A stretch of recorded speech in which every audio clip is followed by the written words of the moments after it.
Hi, എല്ലാവർക്കും പുതിയ വീഡിയോയിലേക്ക് സ്വാഗതം.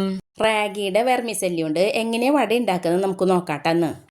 ആദ്യം തന്നെ ഒരു പാത്രം അടപ്പത്ത് വെച്ചിട്ട് അതിലേക്ക് ഒരു കപ്പ് വെള്ളം ഒഴിച്ചു കൊടുക്കാം. കഴുകി വൃത്തിയാക്കിയ വെർമിസെല്ലി ഈ വെള്ളത്തിലേക്ക് ഇട്ട് കൊടുക്കും. കഴുകുമ്പോൾ ഒരു കാര്യം ശ്രദ്ധിക്കണേ, ഇത് കഴുകണ വെള്ളത്തിലിട്ട് അപ്പ തന്നെ കോരിയെടുത്ത് വെള്ളം വാലാൻ വെക്കണട്ടാ.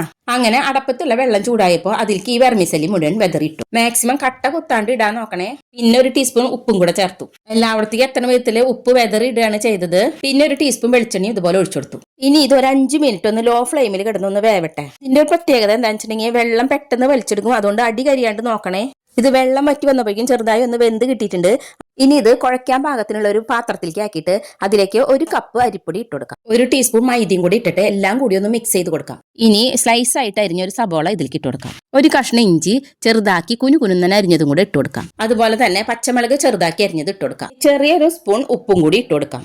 വെർമിസെല്ലി വേവിക്കുമ്പോൾ തന്നെ നമ്മൾ ഉപ്പിട്ടിട്ടുണ്ടല്ലോ, അതുകൊണ്ട് സബോളയിലേക്കും അരിപ്പൊടിയിലേക്കും ആവശ്യമുള്ള അത്ര ഉപ്പിട്ടാൽ മതിയാവേ. ഇനി ഇതെല്ലാം കൂട്ടി തിരുമ്മി ഒന്ന് മിക്സ് ആക്കാം. കട്ട പിടിച്ച് കിടക്കുന്ന സബോള എല്ലായിടത്തേക്കും ആവണ വിധത്തിൽ നന്നായി തിരുമ്മി മിക്സ് ചെയ്ത് കൊടുക്കാം. ഇനി കുറച്ച് കറിവേപ്പിന്റെ ഇലയും കുറച്ച് കുരുമുളക് പൊടിയും കുറച്ച് കായം പൊടിയും കൂടി വെതറി കൊടുക്കാം. ഇനി ഇതെല്ലാം കൂടി ഒന്ന് മിക്സ് ചെയ്ത് ആ മാവ് ഒന്ന് കുഴച്ച് കൊടുക്കാം. കുഴയ്ക്കുമ്പോൾ കൈ മുട്ടുന്നുണ്ടായിരുന്നേ, അപ്പൊ ഞാൻ കുറച്ച് വെളിച്ചെണ്ണ ഒഴിച്ചിട്ട് കുഴച്ചെടുത്തു. കയ്യിൽ ഒട്ടി പിടിക്കാതിരിക്കാൻ വേറൊരു സൂത്രമുണ്ട്. കൈ കുറച്ച് വെള്ളത്തിൽ മുക്കിയിട്ട് ഇത് ഒന്ന് കുഴയ്ക്കുക, അപ്പോൾ ഒട്ടിപ്പിടിക്കില്ല. അങ്ങനെ ചെയ്യുമ്പോൾ മാവിൽ വെള്ളം കൂടാതെ ശ്രദ്ധിക്കണേ. ഇപ്പൊ ഇത് ഒരുവിധം കുഴച്ച് കഴിഞ്ഞിട്ടുണ്ട്. ഇനി സ്റ്റവ് കത്തിച്ച് ചീഞ്ചട്ടി അടുപ്പത്ത് വെച്ച് വെളിച്ചെണ്ണ ഒഴിച്ചു കൊടുക്കാം. ഇനി വെളിച്ചെണ്ണ ചൂടാവുമ്പോൾ ഇതിന് കുറേശ്ശെ എടുത്ത് ഉഴുന്നുവടയുടെ ഷേപ്പിലാക്കിയിട്ട് വെളിച്ചെണ്ണയ്ക്ക് ഇട്ട് കൊടുക്കാം. പിന്നെ ഒരെണ്ണം കൂടി ഇതിലിട്ട് കൊടുക്കാം. ഞാൻ 2 എണ്ണത്തിന് ഇടാനുള്ള അത്രയും വെളിച്ചെണ്ണ ഒഴിച്ചിട്ടുള്ളൂ കേട്ടോ. നമുക്കിത് മൂപ്പാവണതിനനുസരിച്ച് തിരിച്ചും മറിച്ചിട്ട് കൊടുക്കാം. പെട്ടെന്ന് തന്നെ ഇത് മൊരിഞ്ഞ് കിട്ടുന്നുണ്ട്. നന്നായി വെന്ത് മൊരിഞ്ഞ് കിട്ടുമ്പോൾ കുറച്ച് ഡാർക്ക് കളറായിട്ടായിരിക്കും ഇത് ഉണ്ടാവുക. ഇപ്പൊ ഇത് ഒരുവിധം മൊരിഞ്ഞ് കിട്ടിയിട്ടുണ്ട്.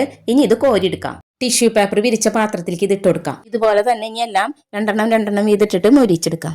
പിന്നെ ഞാൻ ഇതിൽ സോഡാപ്പൊടി ചേർത്തിട്ടില്ല കേട്ടാ. നിങ്ങൾക്ക് വേണമെങ്കിൽ ഒരു നുള്ളു സോഡാപ്പൊടി ചേർക്കണമെങ്കിൽ ചേർക്കാട്ടാ. അപ്പോൾ വട കുറച്ചും കൂടി ഒന്ന് വീർത്ത് കിട്ടും. പിന്നെ ഞാനിവിടെ വെളിച്ചെണ്ണയാണ് യൂസ് ചെയ്തത്. സൺഫ്ലവർ ഓയിലോ തവിടെണ്ണയോ എന്ത് വേണമെങ്കിലും യൂസ് ചെയ്തിട്ട് ഉണ്ടാക്കിയെടുക്കാവുന്നതാണ് കേട്ടോ.